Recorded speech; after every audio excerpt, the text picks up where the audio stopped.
Hey, so what would you do if you built a great technology with a fabulous team, and then that technology has been showcased now to a potential business partner that you are desperately wanting to work with, and then that partnership takes off, it makes a couple of $1 billion, and then that partner decides to edge you out of that market.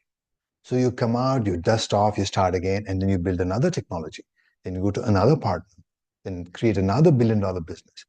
And then exactly the same thing happens. They edge you out again, and then you go back and repeat this one more time. So this happens time and time and time again. And this and we're talking about billions of dollars of businesses, and you're talking about an extraordinary, earth-shaking, large-scale human impact type technology development.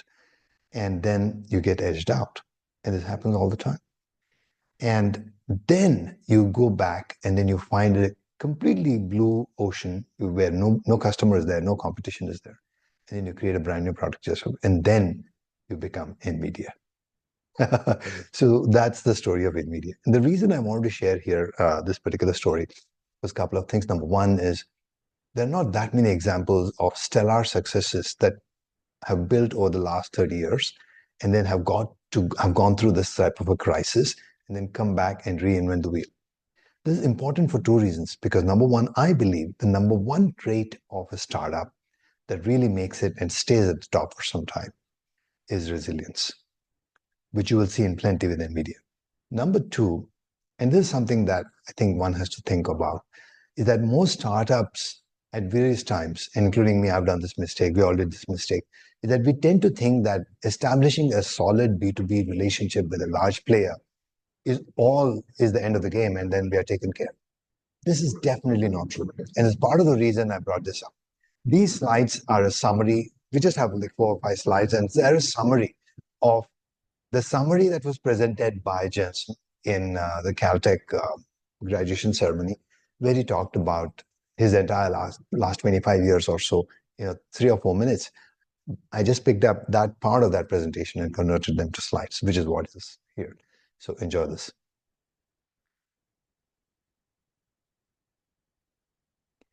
So in 2000, Nvidia actually built the first GPU. And then they felt that somehow we need to get inside the heart of every computer. And therefore, they said that the only way we can do this is by partnering the large chip companies that are already sitting on the motherboard, occupying or dominating that space. And they went ahead and decided to integrate it with AMD. And that relationship went very well. I believe it was $1 billion or so within a year and a half. And then AMD decided to impose certain restrictions. Nvidia didn't want those restrictions. AMD went ahead and bought somebody else. Nvidia was forced to exit that market. They came out and they partnered with who? With Intel, which is the next actually the largest player at that time. And they got into bed with Intel. They started working with Intel. They created this incredible new technology of an integrated chipset. It was a GPU plus the processor. They went ahead and started shipping. It was a huge super success. I think, again, this was a couple of $1 billion. And then Apple came into the picture, and Apple said, look, we want something called something like this for our next generation computer. We're calling it, I think it was MacBook Pro. We want to work with you and do this.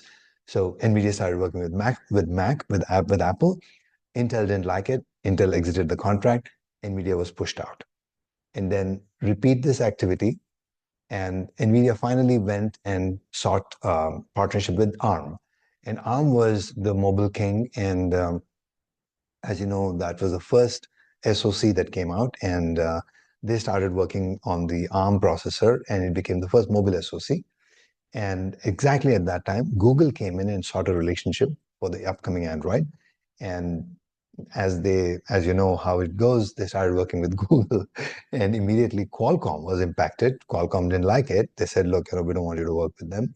And Qualcomm forced Nvidia to edge out of that market. Nvidia was out again. And if you're on an SoC, a mobile SoC, you have to have a good relationship with a modem chip company. If not, you can't really get very far. And Qualcomm was a player there, and that's what happened. So they came out, and then they were like, we've done this so many times, and every time we build this super cool thing, we are pushed out of the market. Then they decided to go after a market which had no customers and therefore no competition. And that's how they ended up building what we now call deep learning at that time in 2010 in the robotic space. So what we now believe is the buzzword called deep learning actually was originally already built by Nvidia in 2010, 14 years ago. They quietly just went about building their new stuff, didn't talk too much about it, and then dominated that space.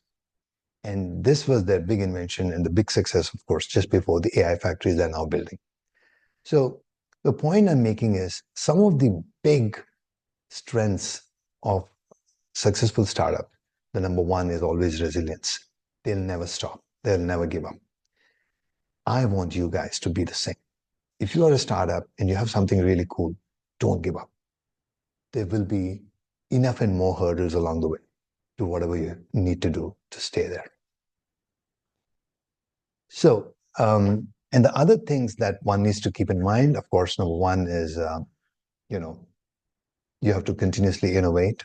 The resilience we already talked about. You have to continuously innovate, and together with the adequate amount of resilience, you'll definitely get there. And the number one thing about this is, for this to happen, you need to have a fairly long time span.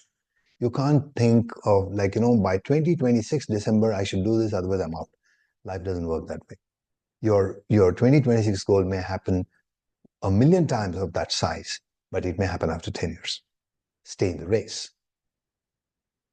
All right. So I just want to end this slide by saying Thonsepai Academy is going to be launched very soon, and most of the initial curriculum will be built around go-to-market strategies. How do you build a go-to-market strategy for an emerging product or something that you already introduced or about to introduce? What are the quick things you can do to get there?